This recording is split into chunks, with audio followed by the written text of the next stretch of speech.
You should always have the right to repair, and that's why computer shops like us are so important.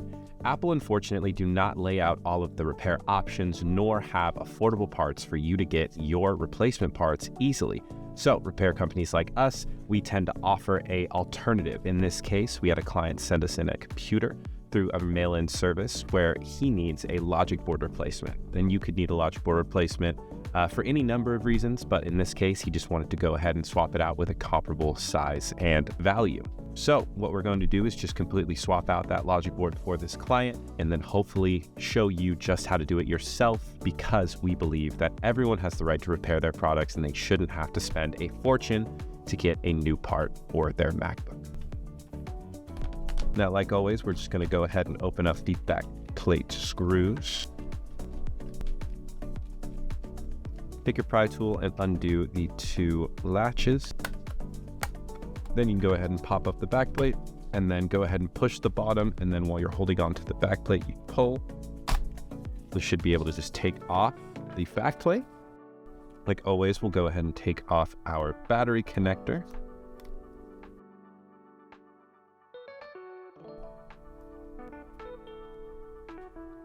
Then with the T5 screwdriver, we'll take off the pancake screw. Now that the battery is disconnected, we'll go ahead and press the power button, hold that down for about 10 seconds. This just safely makes sure that the entire computer is fully discharged and we are able to work on it. Now for a logic board replacement, you do have to go around and undo every connection that is holding the logic board down to the top case, and we'll go through them one by one. Take our T3 screwdriver and undo the connection that is holding down the auxiliary and Touch ID, then USB-C, trackpad flex cable, the other USB-C connector, LCD flex cable. Then we'll take our T5 screw and start undoing all of the connections that are holding down the logic board.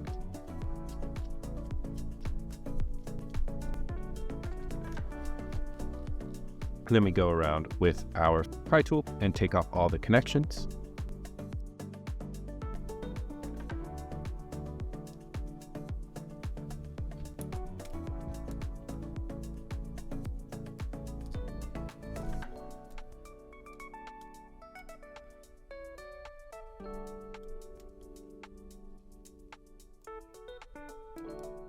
Once everything is completely disconnected, you are now ready to go ahead and take out the logic board itself. So you'll just get under one side of it with your pry tool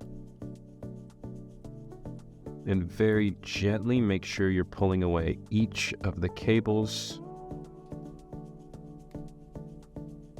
And that way nothing gets bent or damaged in the process. You should be able to just simply remove the logic board. There's one more cable that we will unplug here. This is the display flex cable, and you'll be transferring this to the new logic board. It's going to have a T3. And then you can go ahead and put this to the side, as this is the defective motherboard. And the one last thing that we'll need to get before we're done here is take off the Touch ID sensor, because this will also be replaced. The Touch ID sensor and the logic board are connected, so if you replace one, you do have to replace the other. And then you just open up the laptop and then feed the cable through the top, and you'll be able to pull out the Touch ID sensor like that. And now, if you don't already have a logic board, you can definitely find one at TEKDEP.com, so feel free to take a look on our website. We have just about every MacBook model, but we also have a lot of PC models, so if that's something that you're interested in, feel free to take a look, and you will get one just like the one that we are using today.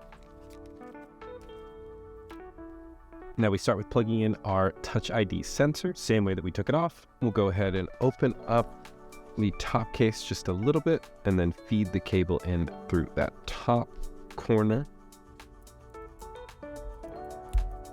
And then we'll go ahead and take the protective cover. Make sure that the top part here is up by the cable. And then you start by installing the 4 outermost corner screws.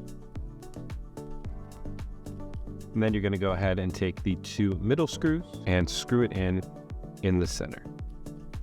Then we'll go ahead and take our new logic board and we'll grab our flex cable for the display. We'll go ahead and install that. Then we'll go ahead and take our whole logic board, and this is the tricky part. So if you've gotten this far, nice job. But if it is something that is a bit too tricky, feel free to go ahead and take a look at our mail-in repair options. This is where it can get a bit dangerous when you are going to install it yourself. You need to be very careful that you do not only damage the board, but also any other points of the computer. All these flex cables are very, very, very fragile. So if it is something that you don't really feel like you are very confident in, or you want a little bit of help, feel free to check out our mail-in repair process.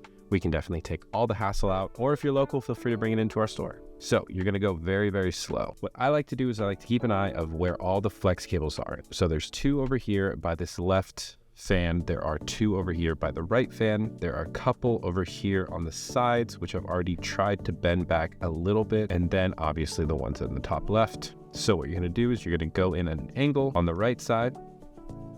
You'll hold it with one hand. Then you will take your pry tool.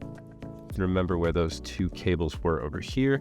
There was one right here and then one underneath, and bend it over. And same with the 2 flex cables that are on the other fan. And if you did it correctly, it should just slot into place rather easily. And all of those cables should be above the board now. You can just kind of go over and make sure that there are 2 coming out from each fan. Then obviously all the ones that are around the outside. Then what I like to do is I like to plug in everything and then screw on everything. So that way I can make sure that all of these flex cables go on correctly and don't damage anything.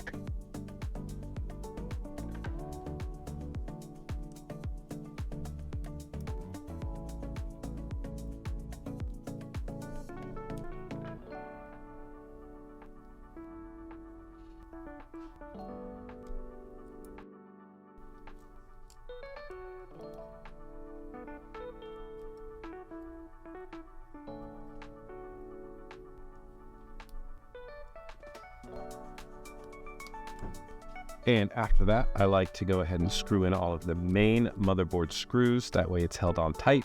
And then I'll go in and reinstall all of the protective covers that go over the flex cables.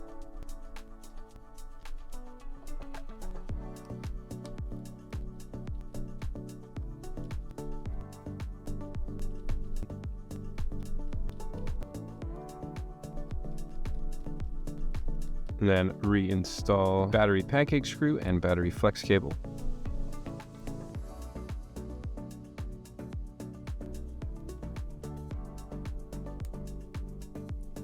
And the back plate.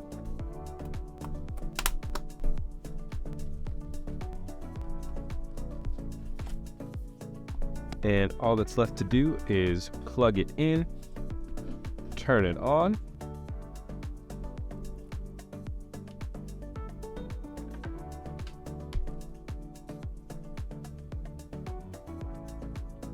And there we go.